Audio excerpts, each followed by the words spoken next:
mamá se va a quedar hoy con la niña para que podamos ir al cine. Tranquila, que yo estoy aquí a las 6. Ven, mi amor, un abrazo para papi, un abrazo para papi, un Ay, abrazo. la twins.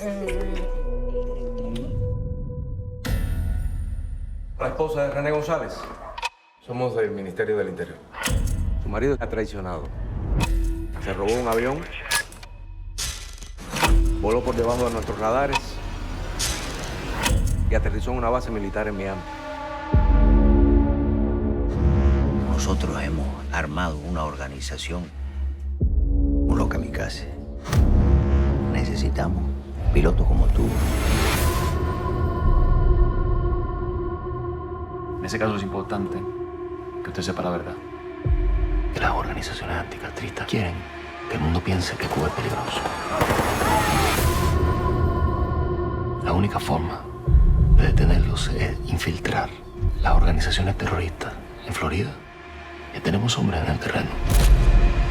Una red de espías cubanos en Miami. Con esa gente, tú no sabes dónde termina la lucha por una Cuba libre y dónde empieza el tráfico de drogas. La de seguridad, su esposo, la de su hija, la de todo. Depende de usted. You're putting yourself in great danger.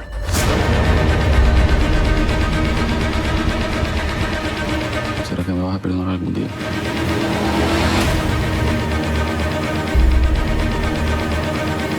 The hour of truth has arrived.